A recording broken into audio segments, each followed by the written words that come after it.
Hey, I'm Ryan Perez, PerezTheDev, and today we're going to be discussing how to take more effective notes. Now, that can be while you are reading a book or you are sitting in class listening to a lecture or however else you like to learn. With starting off with point one, you want to go ahead and have your intentions in mind. In other words, ask yourself, what is my intention? What is my intention for this current learning session, whether that's reading a book or sitting in class? Maybe my intention is to learn more about Stoicism, as Ryan Holiday, he writes a lot about Stoicism. Maybe your intention for classes is to learn and master more physics and thermodynamics, right? The main point is you want to understand what your intention is for the next learning session, whether it's 30 minutes or your hour and a half class. That way you know what you're expecting to get out of that next session.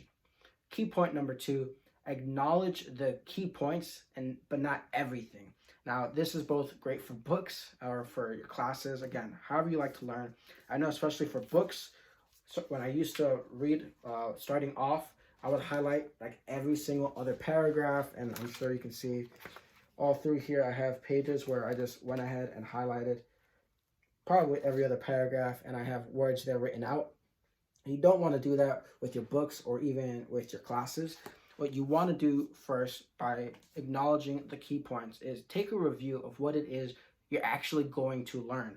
So with books, one of my favorite things is to take the time to actually go to the table of contents.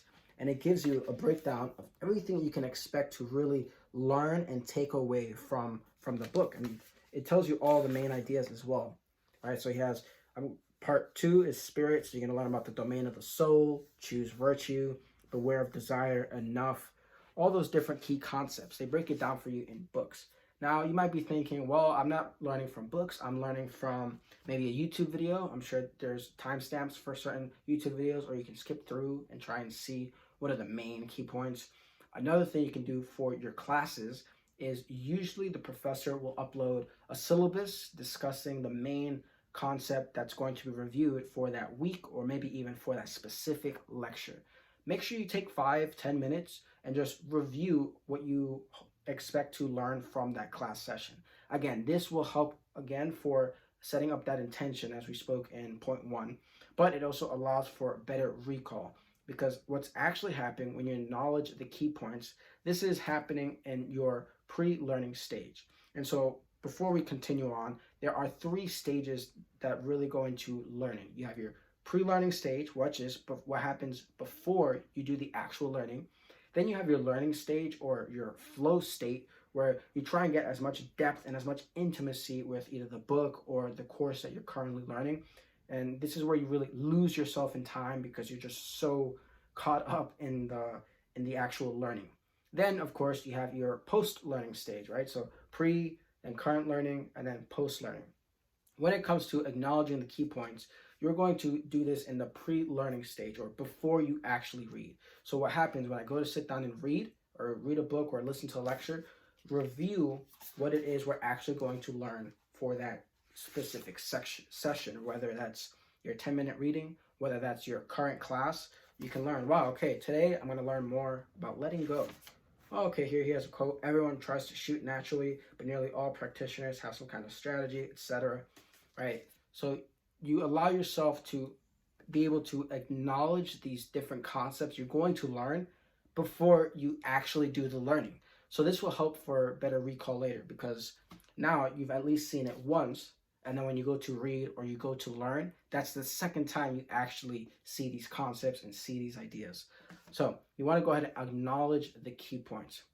Point 3, you want to maximize the time you do have by setting up your environment for success. This sort of goes in hand with test, taste, and experiment, something I like to really preach, because you have to find what works for you.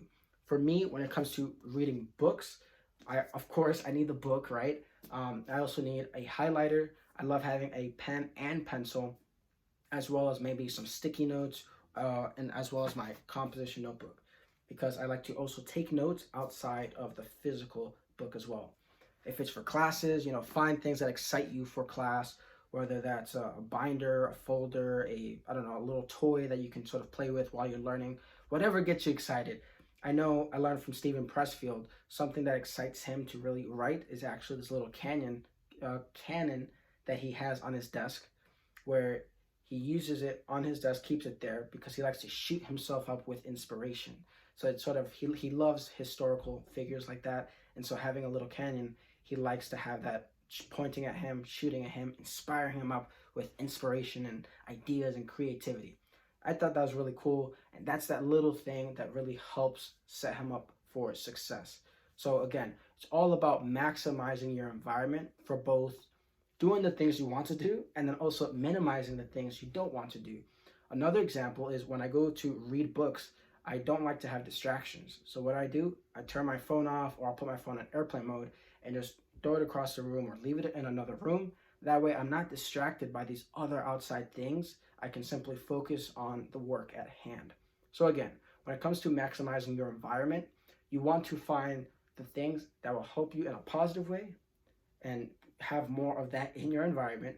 And then the things that affect you in a negative way, you want to try and minimize that or get rid of it completely out of your environment. So again, setting up your environment for maximum success. Point number 4, you want to summarize what you've read or what you've learned after each session.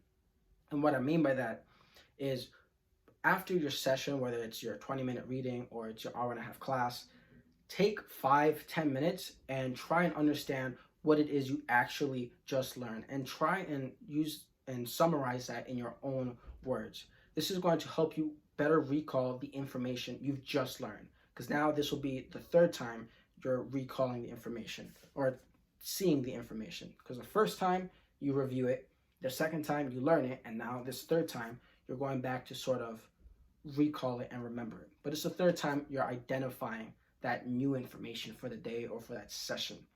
This also helps you in learning to articulate and formulate your own ideas and your own concepts, or formulate your current or your previous understanding with your new understanding.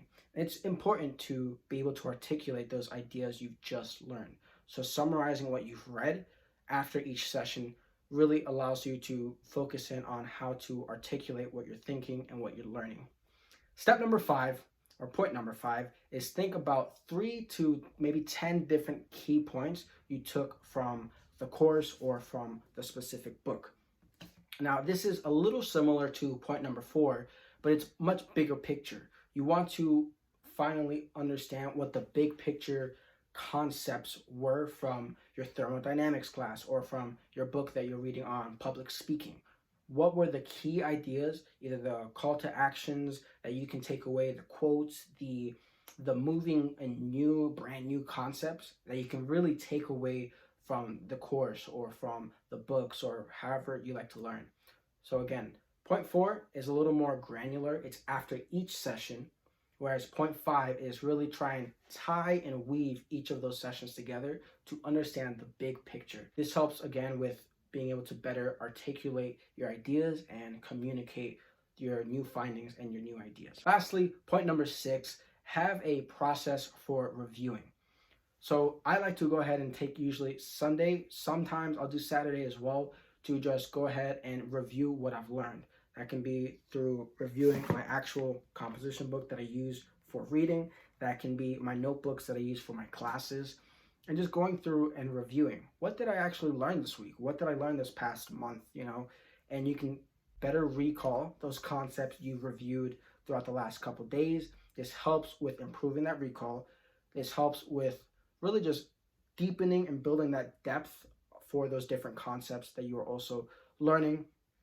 And it's just a great way to also build these new ideas, because maybe something you learn on Monday, then you learn something on Friday, and then when you review on Sunday, that thing you reviewed on Monday, it looks kind of new because now you have this other idea from Friday that you can connect to Monday. Like, everything connects together. So the more you learn, the more ideas you'll be able to connect together. So it's important to take time to review everything you've learned. So we have Getting Things Done by David Allen.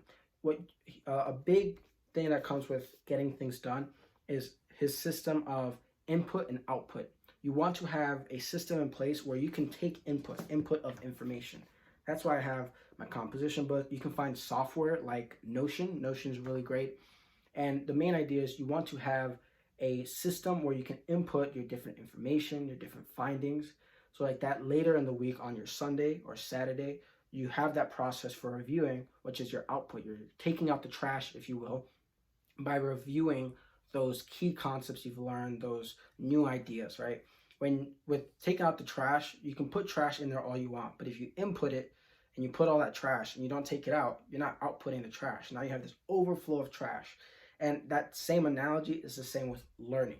You can input all the information you want, but if you're not taking the time to take out the trash or review your notes, review what you're actually learning, most likely you're going to forget almost everything you've learned because you're not taking the time to take out the trash. So make sure you take out the trash. So those are 6 different key points to really take away on how to take effective notes while reading. Have your intention in mind, acknowledge the key points, not everything. Maximize the time you do have by setting up your environment for success. Summarize what you've read after each session. Think about 3 to 10 different key points you took from what you've learned, and then have a process for reviewing what you've learned. Take out the garbage. I truly hope you enjoyed this video on how to take more effective notes, whether you're reading, learning, whatever it is. Wishing you all the best. If you enjoyed, please make sure to like and follow for more content. I'm Ryan Perez, PerezTheDev, and thanks for watching.